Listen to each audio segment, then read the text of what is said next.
everybody. Sean Sewell with the Engearment.com podcast. I'm very excited to have my friend Tyler onto the show today. Tyler is the creator of the KIPS, Kinesiology Institute for Performance Specialists. I've had the great pleasure of learning from Tyler for the MACE Movement Fundamentals course, and that was an eye-opener. And he's a great coach, a great instructor, just a great person. So welcome to the show, Tyler. Thanks for being here. Sean. Thank you, Sean, for having me. I always enjoy talking with you, whether it's through social media, in podcasts, or just whenever I see you. It's always great. I appreciate it, buddy.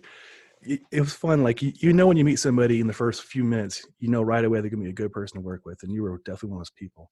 Oh, thank you. Thank you. I appreciate it. And also, you turned me on to Facebook tacos. I didn't know that's a thing. So, well, Tyler, let's talk a little bit about you. You have a lot of background, a lot of really great things we're going to talk about. First off, what got you into the health and fitness industry? Yeah, it's a good one. And it's in terms of what sparked it for me was probably injury. When I was younger, I was active. And unfortunately, I was an adolescent that got injured quite a bit. When I was, let me think, in the 7th or 8th grade, I broke my hip, which is something that generally you don't hear.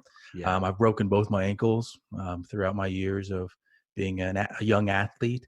And I've had shoulder bursitis, all this before graduating even high school. So injury is what turned me on to how the body works. Then how does that go into strength training, recovery, and then performance?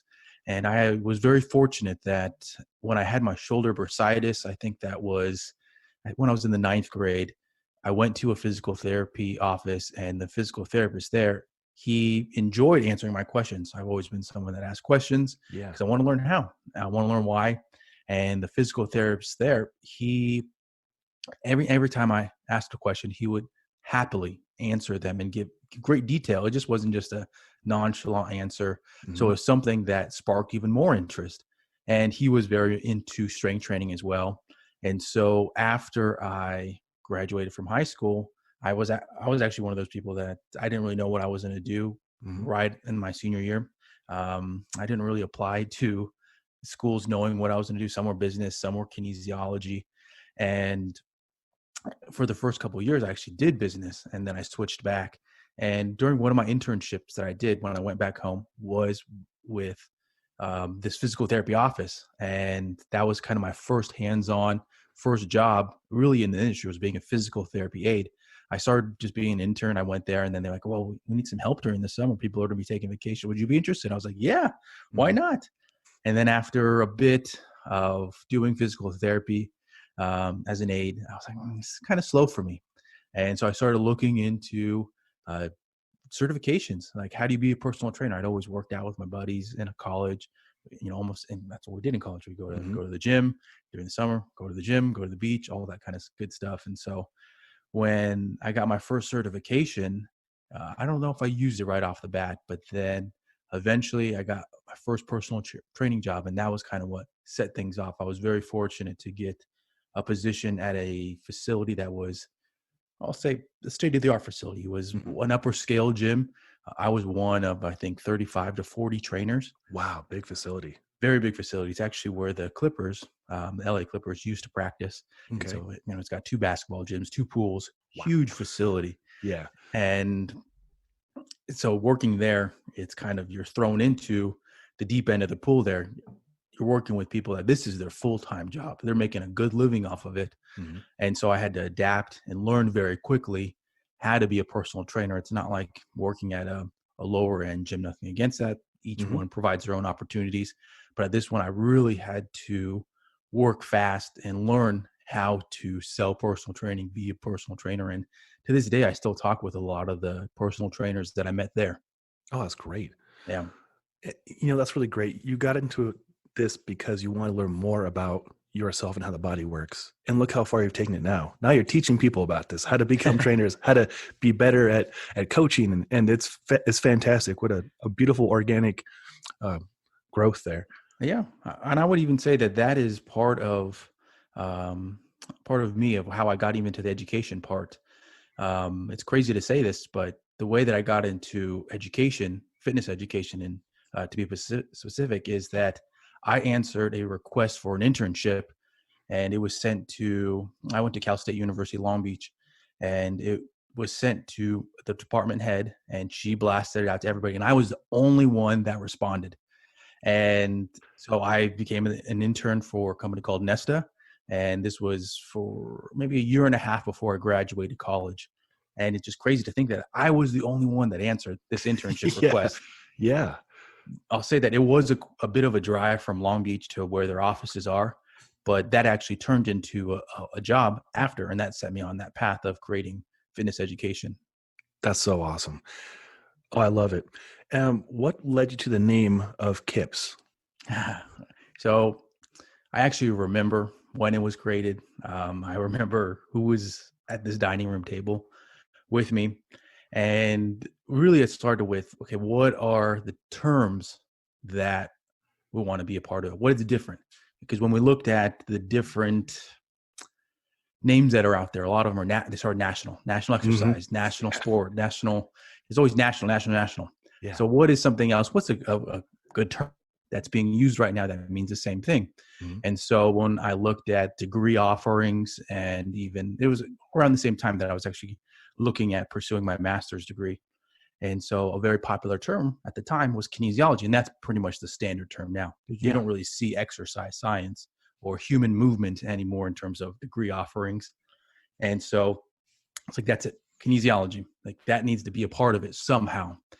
And so then you start going through all the different terms that are in these names, like, so National Strength and Conditioning Association. Mm-hmm. So what's a different term for association? And then you start putting it together like, okay, so there's institute. And then finally, okay, what's going to sound good as an acronym? What else can we fit in there? And so basically the pieces just came together. And so then we came with Kinesiology Institute for Performance Specialists. Boom. Boom. Oh, I love it. It's descriptive. It's accurate. Yeah. It's good copywriting. It's good.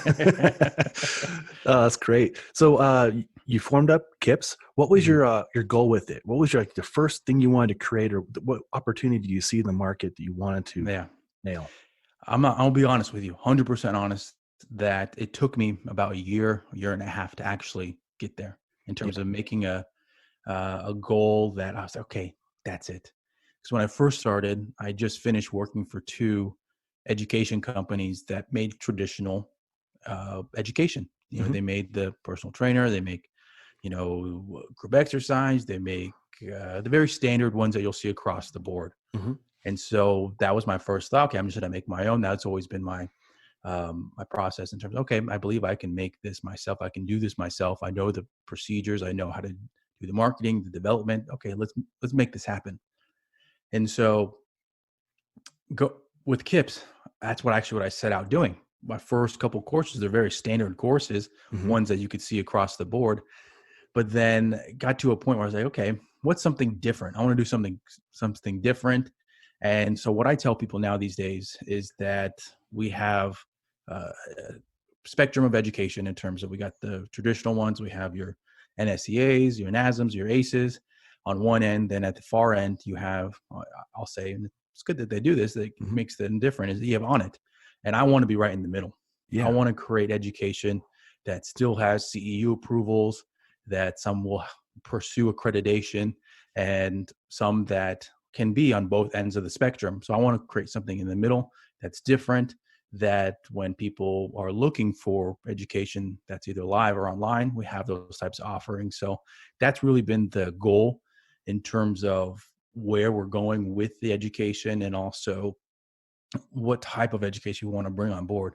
Look at what's out there. Okay, what is being made popular right now? What is something that people want to learn more about?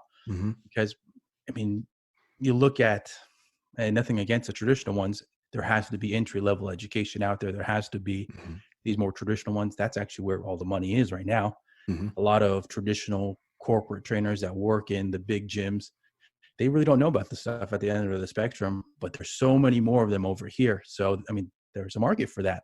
Yeah. And they do a good job at developing these courses. So with KIPS, we look at both of those ends and try to see what we can make that is still founded in research, still follows a process that is evidence-based, and really is something that can help people and hopefully create the market at the same time. Oh, that's fantastic. And, I did, take your foundations of steel mace training, and I really enjoyed it. That was my third mace course certification I had taken, and I Mhm. still learned a lot there too. And you offer a personal training program, Foundations of Club. I might want to take that one because I have some Indian clubs in the other room and I want to get Nice. better at that. Yeah, they've really helped out with my joints. I Oh yeah. found that. Yeah. You get the kettlebell, wellness coach, group exercise instructor, corrective strategies using the kettlebell, speed and agility. And it's great because there's NSCA accreditations, there's ISSA, there's Mhm. NASM. Yep. That's fantastic. That's legit. That's great. It's not just a crazy course you take, So good for you, man. I'm sure it's not easy to get accredited approval to do those offerings. It's I always want to talk about those things, and whenever I work with a new contractor or I'm working with someone to develop a new course, one of the first things I tell them is that was actually my first job that I had within fitness education when I worked at this first company. I used to work for the first company I ever worked for was called Nesta, or it is called Nesta. And that was one of my first tasks. I was in charge of the continuing education. So I would apply for continuing education credits for with other agencies, but then I also be the person that they contacted in order to get other courses approved. Wow. So it is a leg up for me because I know Yeah. the You know the people. process. Yeah. I know the process. I know what to look for. Yeah. And so what might seem daunting to others, and I always tell them, Mm. just take a deep breath. Like, I got it. I know it. Like, Yeah. you want this agency? I'll email them right now. We get it done. Boom. Oh, that's so cool. I respect the heck out of that. That's great because like you said, you were on the other side of that. So that's really encouraging. Very encouraging. Well, so I respect the time and effort you put into creating this professionally, and everything I've interacted with you, even on the podcast, was the most professional podcast setup I've ever done. Like you had everything lined out, great structure, very professional, very quick to respond, and there's a lot of great takeaways for fitness professionals and business professionals. They can learn from you and from KIPS. And is there anything in the future you're looking forward to creating? In the future, I have about, let me think.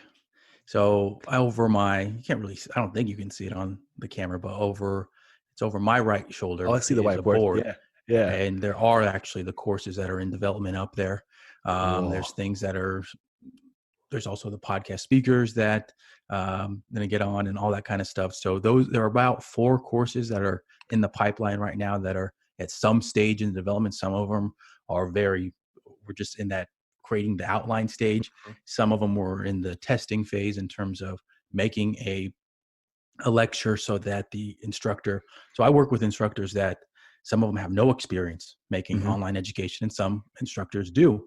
So with one of them, we are actually doing a test lecture right now so that I can better show them here is what the outcome can look like. Right. Because I can just give them course access and kind of show them, but they might be, "Oh, well, how do I get to there? Like the ones that I have done or the way that I see it, I don't know how to do that." Well, let me work with you. Let me show Mm-hmm. you that process. And so with one of the instructors, we're in that phase. We're going to do a test lecture actually tomorrow where we do some Cool. recording and then recording online so that I'm not Yeah. actually meeting with them. But there's other ones that essentially I give them any tools that they need and then they provide me with a finished product just because they have that experience. So there's a variety of courses that are in the pipeline. In terms of growth, we're in the initial stages of looking at our offerings for potentially pursuing some accreditation, higher accreditation for our personal trainer program. That's one of our newer programs that actually is an online proctored course. And when somebody might hear that, like, wait, what? Like online proctored? But the Yeah. proctoring services these days are amazing. And when I actually spoke with somebody from one of the agencies that helps companies get accredited and also does the proctoring services, this was one of their main people. This is one of their VPs. He was telling me like this might be actually the way of the future in terms of proctoring, just because of the availability.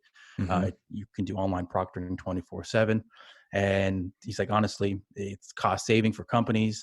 And when you think about getting an accredited certification, typically you have to go to a testing center Yep. that are only open from 9 to 5, and you Yeah. have to be there at a certain time because really you can't show up at 5. You have to show up at 3 or something like that before Yeah. 3. And so the ability to do them online, cost saving, you don't have these offices set up. You can Yeah. just have these proctors that are doing it online. And so um, when I was looking at online proctoring, it was actually funny. The services that I was talking to, I talked to a variety of companies, and a lot of them were trying to honestly convince me that it's valid. Like Mhm. they were worried that I wouldn't think it's a valid procedure, but I told them all, I was like, no, I already spoke with, somebody that's high up in terms of one of the popular companies that people go to for testing services.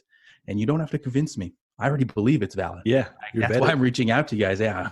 You don't have to go through that step. Let's just go through the protocol and Yeah. how you guys offer your services. And so it's very fascinating to me, looking at the services that they offer and even the steps that these companies do for proctoring online.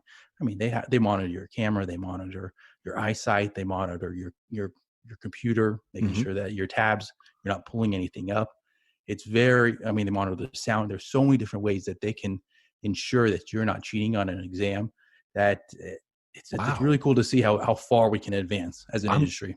I'm really glad you explained it, 'cause I was reading about that this morning, and I was like, "Wow, how amazing is this?" Because I've sat for NSCA and, all the different alphabet soups after my name, and Yeah. you have to sit there in the room, and it's very structured, and it's very confining, but Yeah. also a lot of room for opportunity. How can those people or person monitor all these people? So yeah, the technology we have in place now definitely allows for more accountability. Yeah, it's cool. And hopefully it provides a much easier way for personal trainers to enter the industry. I'm one of the people that always say that the the personal training exam is just that first step into the industry. It's your entry level Yeah. into the industry. So if we can make that process, I don't want to say a little bit easier, but make the examination process, because that's just the exam. Really, Yeah. what you am I'm one of those people that believe that that's what gets you in, but what you do after is what helps build yourself as a personal trainer. What courses you take after, Hmm. what experience you get after, those types of things will help build that foundation a little bit more. Because, in my opinion, in reality, people, they just try to cram as much information inside from these entry level examinations, and how much do they really consume after? I don't think it's much, but that's just my opinion. No, I'm with you on that. And it's very true. I think it's easy for people to there's a saying I learned from somebody I really respect. And it's, you can write the song on paper, but can you play the song? So Yeah, the test is like, okay, great, you passed that, but what can you apply from the knowledge that you've sought out in the real world to help and serve your clients? exactly. Mhm. And that last part, that's the key part, in my opinion. The Yeah. the clients. What are you doing? What type of information are you consuming after that's going to help your clients? That is the end goal, in my opinion. Yes. Yeah. They're not paying you to learn about, you know, potassium and calcium and Z lines and stuff. They want to know, how are you going to help them with their squat pattern and feel good and play with their kids? Exactly. Yeah. Oh, good for you, Tyler. I love this stuff. Well, let's talk about you. What do you do for fun? And I hope we get to the Highland Games stuff. I want to learn more about that. We will definitely get there, because that's one of the normal things that I do. So really, I'm a pretty simple guy in terms of what I do on a normal basis. I'm pretty routine. I'm a routine guy in Hmm. terms of what I do when I wake up, what I do throughout the day, and whatnot. But like, really, things that I like to do is I like to watch movies. I watch Hmm. a lot of movies, and it's kind of funny. At the time that we're recording this, it's the coronavirus, and so a lot of people are on lockdown. Hmm. And I've seen posts about, if you've seen, I think it was like 180 something movies, like you are obsessed. Or I forgot what the term is that they use, but like 187. I haven't seen way more than that. Like, come on. Yeah. But my wife and I, we generally go see a new movie at least 1 to 3 times a month. We have Yeah. a pass that we pay a monthly fee, and we can go see a movie. We'd see 3 movies a week. I don't know if we've ever seen 3 in a week. Yeah. But we like to go see new movies, or we watch movies, or from Apple TV. Yes. We stay pretty up to date with that kind of stuff. Of course, living out in Arizona, we like to meet and have a good time with friends whenever that time does come. Yes. Um, what else do we like to do? Oh, of course, I'm a cat guy, so I have my cats. There's technically a cat in my office right now. Thankfully, she's asleep. I had to kick out the other ones. Oh, yeah. Um, She's sneaky. um, but I train pretty frequently, and then of course there's my Highland Games training when I do at least 3 to 4 times a week. That's impressive. I like following you on social media because you're hucking things very far. I have no idea how you're doing it. It is impressive. So what are the Highland Games? And Yeah. So the Highland Games heavy athletics are 9 events that it's a very traditional competition. You have to wear a kilt in order to compete. If you don't know what a kilt wow. is, many people say, it's your skirt. Um, so you have to wear a kilt to compete. There's 9 events, typically a heavy and a light of each one. So you have the Scottish hammer, have stones, which are rocks. I'm going to take a step back. And so like the Scottish hammer, it's very similar to the wire hammer, which some people might see in the Olympics, but it's a PVC pipe and there's a weight at the end. With that one, there's a 16-pound and 22-pound hammer that you throw. With those stones, you have a 16-pound stone, and then you have a 22-pound stone that you throw. Then you have weight events, which is essentially a chain, a handle, and a weight. With that one, you have a 28-pound. And for the weight class that I'm in, I'm obviously not a very big guy. I'm in a lightweight class. We throw a 42-pound weight for distance. The bigger guys, the pros and the big dudes, they throw a 56-pound. Wow. And then after that, we have 3 events that are the weight over bar, essentially just how it sounds. For us, we throw a 42-pound weight up in the air over a bar. And then we have the sheaf toss. This is the one of my favorite ones, but it's essentially it's a bag of used to be hay, but really just twine in there these days. And it's a 16-pound bag that you throw over a bar, and you do that with a pitchfork. So I have some pitchforks in my garage. This is awesomely brutal. And, I love this. and then the last one that a lot of people like, and this is the one that mostly people know, is the caber toss, which is like the telephone pole flip that you Yeah. do. Wow. Thank you for explaining that, because I'm watching you huck these hammers and things, and I'm like, what is he doing? I want to do that. That sounds like a lot of fun. And surprising, there's a lot of competitions where you are in Colorado. There's a big group out there, people that practice. I know a handful off the top of my head, and I've competed in Colorado. One of my favorite games is actually out there, up in Estes Park. Oh, pretty, very pretty. Exactly, one of the best games I've been to. Just the scenery, being able to throw in that area while you're looking at, there's a lake right there, then the mountains surrounding, just beautiful. Yeah. Just amazing. Oh, I'm so glad you appreciate that area. That's one of my favorite areas to go. Rocky Mountain National Park is right there, obviously. Mhm. Yeah, I've taken my avalanche education courses in that national park, and it's just beautiful. I would never imagine people would be in that area hucking telephone poles and hammers. That's great. What brought you into that? Like, what got you stoked on that? Yeah. So if you're watching the video stream of this, you can see that I'm not Scottish. I'm actually half Filipino. And that's always one of the first questions I get. Um, I'm not Scottish, but there was a point in my life where I used to own an outdoor boot camp. So for 4 years, I owned a boot camp. And at that time period, I had a participant that was also a friend. He became a friend that was Scottish. He was half Scottish. And this is the same story I tell every single time. So I got it down. So he was preparing for a competition, and he was like, okay, I'm going to stay after boot camp and I'm going to, practice. He's like, oh, you should stay. And the first probably week or two, I was like, no, I'm just going to go home. And eventually I stayed after for maybe like 10 minutes, and I think he was doing the weight over bar with a kettlebell, just over a tree branch. And so I was like, okay, that's kind of cool. And later on, he got me to meet up with him on a Saturday to go practice. And he had like makeshift implements that he would practice with. And I was like, okay, it's kind of fun. And then he eventually convinced me to participate in my first competition. So I had to borrow a kilt from him. It was too big for me, so we had to like safety pin it to myself. And then in that time, I was in the novice class. So like when you first start off, and this is a good way if you're listening to this and you're like, oh man, like it does sound kind of interesting. One, there are competitions in every major city and also in like these small towns. So if you think like, oh, you might have to drive far, they are everywhere. But then there's the novice class that if it's your first time, you can do the novice class for 3 times if you want to. You're just getting kind of used to it. You can literally just show up without having touched anything and do it. And so I did the novice class for 3 times, and I think maybe the highest, like I was like maybe 4th place. And after that, So I did 3 competitions and I was just like, okay, I want to start winning. Like, yeah, I'm a pretty competitive person. And so after that time, I just decided to, switch up my training.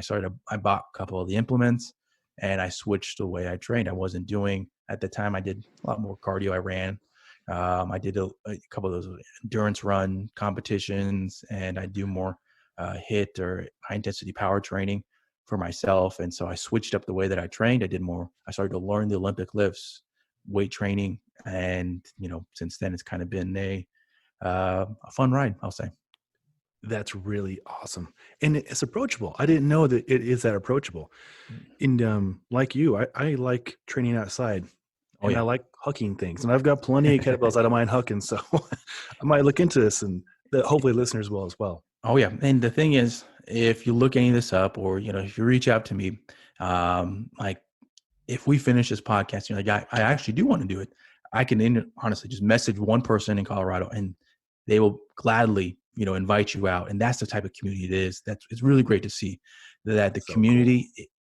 All the time you see on these different Facebook groups, I'm in XYZ city. Is there anybody close that's throwing?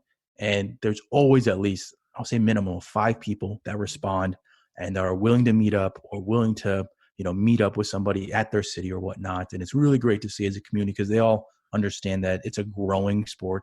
It's very small, but it's growing. And yet people are always there willing to help out. And they might have, makeshift implements, or they might have 1 or 2, but no matter what, they're like, okay, yeah, let's meet up and I'll show you some of the stuff that I know.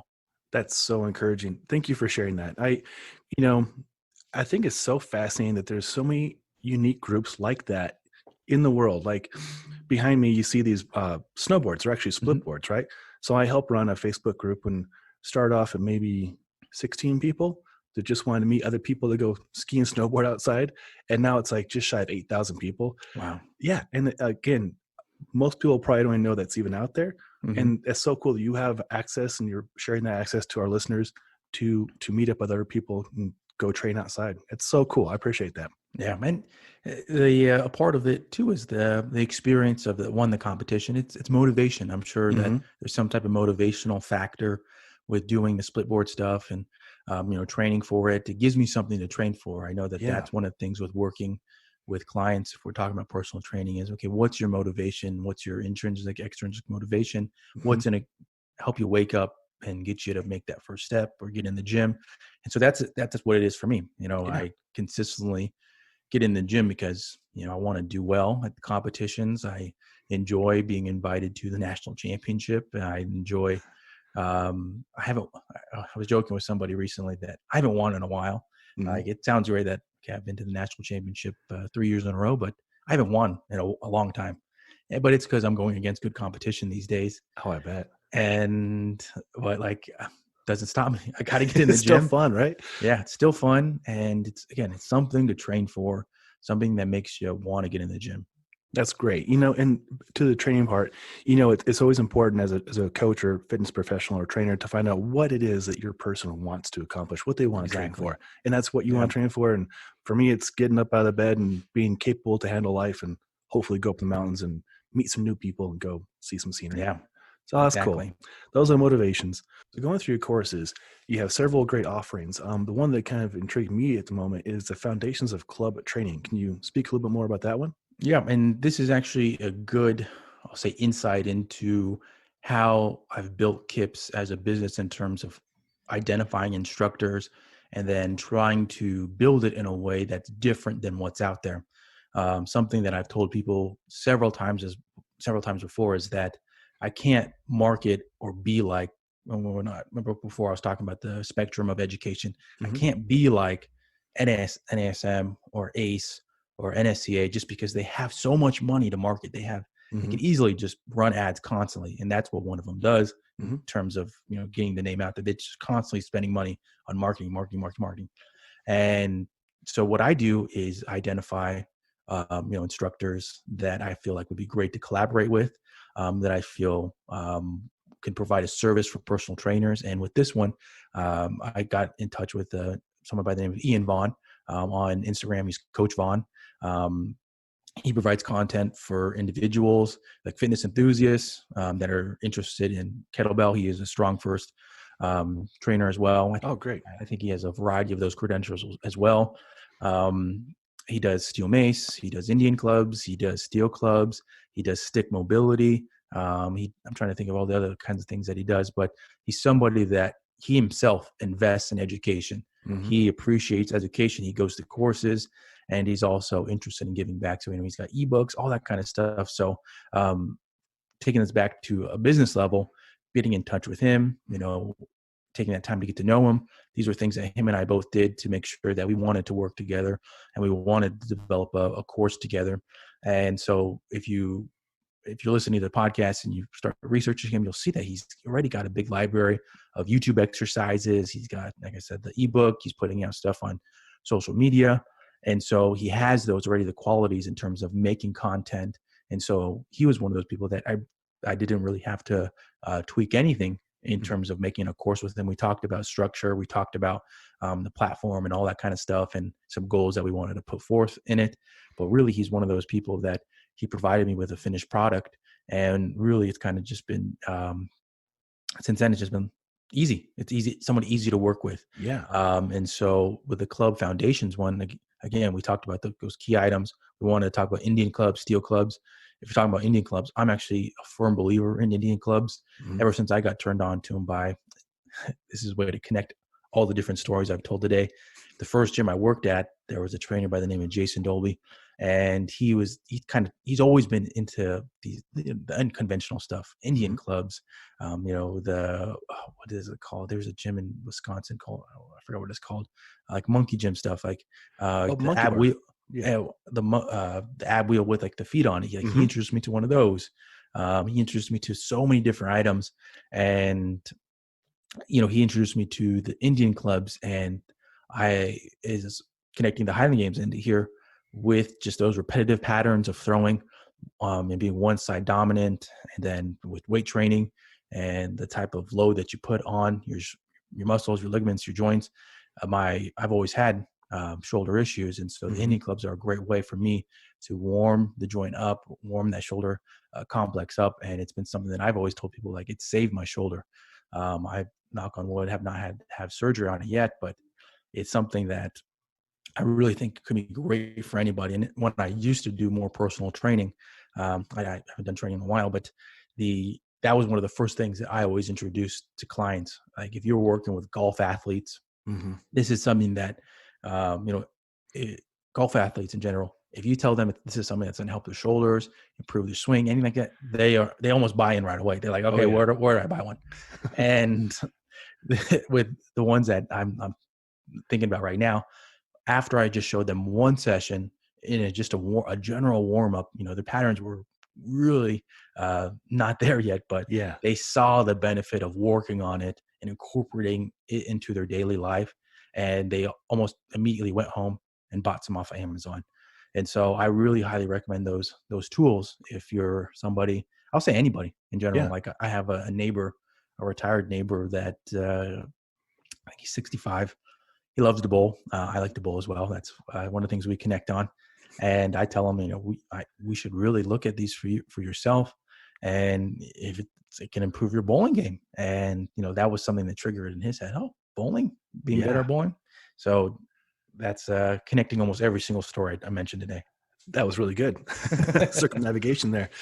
Well, and I, like you mentioned, I picked up 2 sets of them off of, I think, Amazon, and I have done very basic stuff with them, but I've noticed it's definitely helped with mobility in my wrist, in my elbows, and my shoulders, and allowed me to train at the level I need to train at with heavy kettlebells and all the fun stuff we do. So, it's that's a cool course. You have the club training, and that's a fair price for it too. So that's really cool. Excellent. We covered a lot of stuff here, and you have a podcast. It's really great. You have some great guests on there, and you're doing such good stuff. So I know the elephant in the room. Is Arizona now under house stay right now? We actually just had that. It's going into today at 5 p.m. So it's one of those things that it's been like tiptoed around, and people have been, I'll say, generally good. I don't know how I feel about the this is a very serious talk that I'm sure some people disagree. That's cool. Hmm. But I've been a stay at home kind of person, Hmm. and I have left very few times. I did go to the park once, and I was very surprised to see how many people are out at the park. Yeah. Saying that I go to the park. I used to go to the park very regularly to practice, and to so see even more people out there, you're just like, Hmm.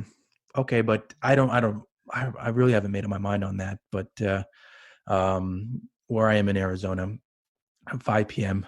Today, it's going on lockdown and for essential items. But I've said to people that uh, I'm very fortunate that I have a lot of the items that I do throughout the week. So my schedule has been pretty normal. Yeah. I don't, sadly, I don't have the ability to go meet up with friends. Hmm. We used to do dinner parties and that kind of stuff. We can't go to the movies. But in Yep. terms of, working out, I have a home gym that Hmm. I've assembled. I can practice in my backyard. So very fortunate to be able to do those normal things. And, this is advice that I think it can go across for anybody, is that in this time, keeping your mental health is just as important as your physical health. Hmm. For some people, it might be tough staying indoors. So finding those activities that keep the brain active and trying to keep a positive spin on things. I think that's Yes. really one of the hardest things, is the positive spin throughout these times, especially when hearing that this might be for another month, thinking, wow, another month. But at the same time, I think industries in general, and this is, again, if you're listening, you're like, wow, he does put a positive spin on everything. Hmm. But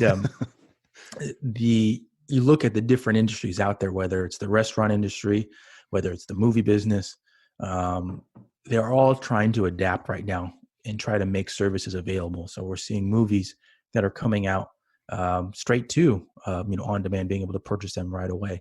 Or you're seeing movies come out earlier. You're Hmm. seeing documentaries being pushed out earlier to provide these services. One, because there's a need for them, the market is demanding them, Hmm. but to hopefully cope with the times that we're going through, to keep people entertained and hopefully keep them sane. And Yeah.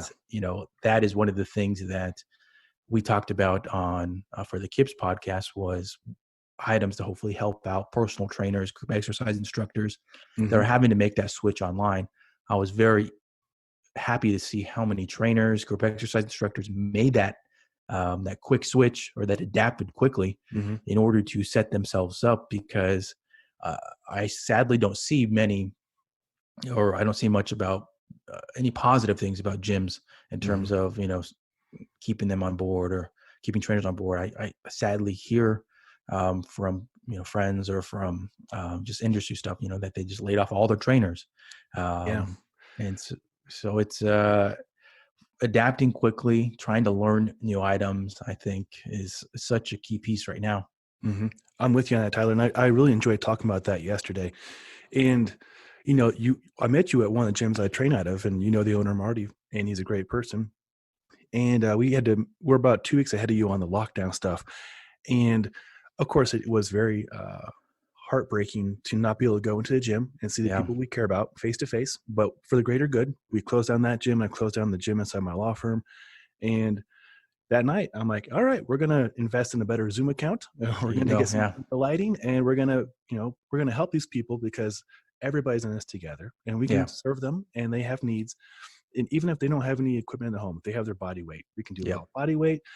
And then also, as a business owner and as a fitness professional, there's a lot of resources out there. People like your organization has online courses you can take.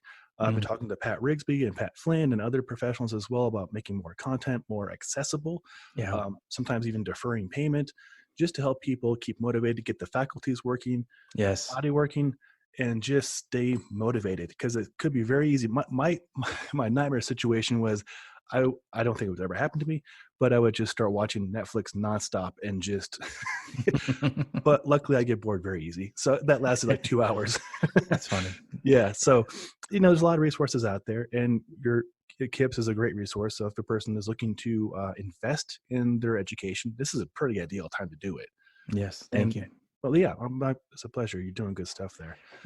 With the lockdown, and also with this time in terms of with fitness professionals, I also see it as a way to potentially add another element to their Yes. business. Mm-hmm. If you've thought about doing an ebook before, Mm-hmm. or you wanted to potentially attract clients from the other side of the country, wherever that is, this could be that opportunity to take that time. It might be hard to invest in some of these resources, and we talked about that yesterday Mm-hmm. on the KIPS podcast, the gadgets and those items that could be really useful for creating high quality content Mm-hmm. that's online. But it's a time to really look at those items, because once things do go back to normal, you could Mm-hmm. have an additional revenue stream to help you get things going back quicker. And you might be able Absolutely. to make higher quality content to attract more clients. It's so true. And this is it's a catch-22. I think it's very important to invest in proper equipment, education, because the return on those investments are evergreen. They're always going to give back. Might not be that same day, but it will be later on. Yeah. And a person who's putting out content that they put a lot of effort into, for good audio, good background, good content, clear communication, Yeah. it goes a lot longer. Like I put up a video yesterday, and then we did our podcast, and after the podcast, it was viewed 900 times. It's Wow. like, whoa, okay, because it was tangible. It's only 3 exercises, and people shared it because it required no equipment and it had a dog in it. I mean, Yep. all the criteria is right there. And again, it's not because I'm trying to boast or brag about me. I'm just trying to serve people who can't be in front of us, right? And Yep. so this is a great opportunity for anybody who has this extra time at home to, like you said, write an ebook. I've written a few ebooks. They're not that hard. Just have some coffee and sit down and get those thoughts out, Yep. and then go back and edit. You can do it through Kindle Direct Publishing. I've done that a few times. You can create online courses. You can create online libraries for YouTube. YouTube's free. People, I Yep. think I've talked to people like, oh, I can't afford to do YouTube. I'm like, it's free. Yeah. It's free. Upload it. You can make it unlisted and you can send it to your clients and like, hey, here's today's little workout, or here's some exercises to do with your wife and your kids. Yep. There's so many opportunities out there, and I think the ones who adapt quickly and positively and provide value and service are going to thrive. And then again, like you said, when everything does lighten up in a month or two, whatever, you'll have that additional revenue stream, additional service, something you can provide people when you're not in their presence. So you can Yeah. take a vacation, you can be more present for your family or whatever it is, right? Exactly. So, yeah, a lot of Exactly tools right. here, a lot of opportunity. Exactly. And that's part of the cycle of this industry. There's ups and downs in it. Right now, this is a down, but you got to get ready for the up, and that ability to recover and hit the ground running once things do turn back. I think that is something that I hope a lot of trainers, a lot of individuals in general, I just of course wish the best for everybody in general. And so I've been joking to myself about, is everybody going to come out of this, with their beach bodies? I know you see like a lot of the memes about like everyone's just going to, just be packing on right now, but because they can't go to the gym. But I'm thinking like, everybody's going to, have their spring cleaning done. Everybody's going to have their beach bodies already ready because they got this extra time. But that's just the positive spin I put on it. Oh, I love it. It's true. Like my wife and I, we, even before the 2 weeks ago lockdown for here in Colorado, we kind of took a few steps back, quite a few steps back. And we lined up projects. We've been doing projects. We have organized our home so many times in new ways, and there's always things to do, always. Yeah. And then we have a little porch out in front, so we go on the porch and enjoy the sunshine and wave to neighbors from a distance. And there's a lot of fun to still have out there. And also what I found really helpful is like FaceTime chats with friends and family that you probably haven't reached out to in a long time. Sometimes there's a lot of fun. And we'll all get through this. Exactly. Well, how can people find you? kipsonline.org. You've got Instagram as well and all of the things. Yep. So kipsonline.org is the website. Probably by the time this comes out, it will be April, and saying that tomorrow is the start of April. We will be having actually a sale for the definitely for all of April. A bigger one than normal to hopefully help out with trainers that are in that period that they need to recertify. They can't go to courses. So we will be having a sale during that time, a rather large one. I got to hammer out those final details on that today. So that will start on April 1st.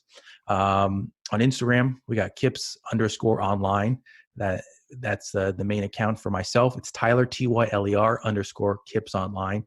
We have Twitter as well, for KIPS Online, Facebook, where all these things will be made available out there. Wonderful. And you have a podcast too. Very good KIPS one. podcast. Yes. You can find that from our main website. It's on, you just scroll down, or you can find it off the blog.